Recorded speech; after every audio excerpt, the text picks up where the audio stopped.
এখানে আমি বাংলাদেশি শিমের বিচি দিয়ে চিংড়ি মাছ দিয়ে কাঁচামরিচ দিয়ে রান্না করে নিচ্ছি। Bangladeshi bean seeds, shrimp, green chilli, coriander leaf, salt, turmeric powder, cumin powder, garlic powder etcetera এগুলো দিয়ে আমি শিমের বিচিটাকে চিংড়ি মাছ দিয়ে রান্না করে নিচ্ছি কারণ তোমাদের ভাইয়ার এটা খুব পছন্দ। এটা রান্না করে নিচ্ছি, তার সাথে দেখতে পাবে শুরুতে আজকে যেটা করেছিলাম, অনেকগুলো রুটি বানিয়েছিলাম আর পরোটা করে প্রথম তোমাদের ভাইয়াকে, আমার ছেলে একটা খেলো, তোমাদের ভাইয়া 5টা পরোটা খেলো, মাশরুম দিয়ে ডিম ভেজে দিয়েছিলাম, চা বানিয়ে দিয়েছিলাম, খেলো। তার মেয়েটা কাজে আছে, কাজ থেকে এসে খাবে।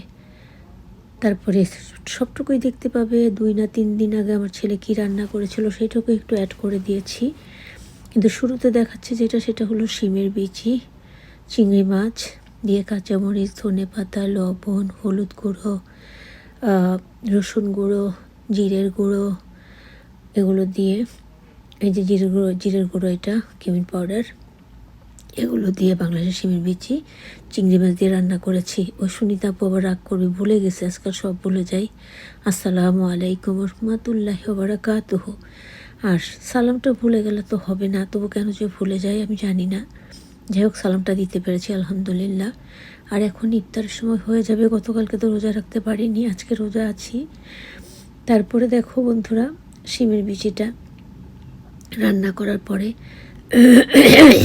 রান্না করা প্রায় হয়ে গেছে, ইফতারের সময় প্রায় হয়ে গেছে। তাড়াতাড়ি করে একটু কথা বলে ভিডিওটা কমপ্লিট করে দিই। এটা এখনও ফুললি রান্না হয়নি, তোমরা দেখতে পাবে, ফুললি হলেও সেটা দেখতে পাবে। কিন্তু যদিও রেসিপি না, তবু কী দিয়ে রান্না করেছি এগুলো কমন মশলা। সাধারণত আমরা এই ধরনের মশলা দিয়ে এই রান্নাগুলো করে থাকি। অনেকে তেজপাতা দেয়, অনেকে 5 ফোড়ন দেয় অনেক রান্নায়, কিন্তু আমরা 5 ফোড়ন, তেজপাতা এগুলো রান্নাতে একেবারেই ব্যবহার করি না, কারণ কেউ সেটা পছন্দ করে না। তবে হ্যাঁ, মাংসের বেলা যেটা করি, মাংসের মশলার সাথে 5 ফোড়নটা ফোড়ন দিয়ে দিই, গুঁড়ো করে নিই টেলে। আর এখানে দেখো, ওর বাবা 5টা খেয়েছে পরোটা, এখানে এগুলো রুটি, আমার ছেলে একটা পরোটা খেয়েছে। আর এই রুটিগুলো রয়েছে, আমি ইফতার করবো হয়তো 1টা বা 2টা দিয়ে।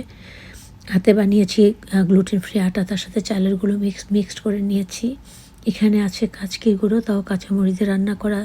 এই কিছুক্ষণ আগে সব কিছু করে মাত্র উপরে এসে ভাবলাম যে ভিডিওটা দিয়ে তারপর ইফতার করতে যায়। আসলে কোনো কিছু এখন আর ভালো লাগে না, শক্তি পাই না কোনো কাজকর্মে। এটা হলো কাঁচা কলা ভর্তা, গ্রিন ব্যানানাস চাটনি। আর তার আগে যেটা দেখিয়েছিলাম লিটল ফিশ, এটাকে আমরা বাংলায় বলি কাচকির গুঁড়ো।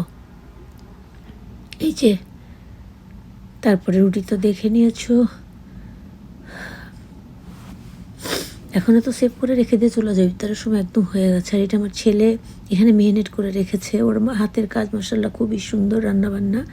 এটার মেরিনেট করে রেখেছে ব্রকলি দিয়ে, বোনলেস মানে হাড্ডি ছাড়া চিকেন দিয়ে যা যা মশলা দেওয়ার দিয়েছে। ওকে বলেছিলাম বলে আম্মু পরে বলবো, আসলে আর হয় না আর কি, আমি অসুস্থ থাকি, সেভাবে সময় করতে পারি না। যা যা দিয়ে মাখিয়েছে, ওরা দুজন, আমার ছেলে রান্না করেছে, ওরা দুজন খুবই মজা করে খেলো, আমাকে সেধেছে, আমি এগুলো খেতে পারি না, আমি খাই না। যাই হোক, আমার ছেলেটার জন্য দোয়া করবে। আর এই যে 30 রোজার, আজকে এবছরের 2026 সালের শেষ রোজা, ফরজ রোজা। কিন্তু কষ্টটা লেগেছে যে কালকে রোজাটা থাকতে পারিনি। যাক, আল্লাহ পাক দেখেছে কত অসহায় অবস্থায় থেকেও তাকে ডাকার চেষ্টা করি, এবং প্রত্যেকটা জিনিস সহি শুদ্ধভাবে আমল করারও চেষ্টা করি, যদি আমার আল্লাহ আমার প্রতি সদয় হন। আর ইফতারের মুহূর্তে বলছি, আল্লাহ যেন আমাকে একটু সুস্থ করে দেন,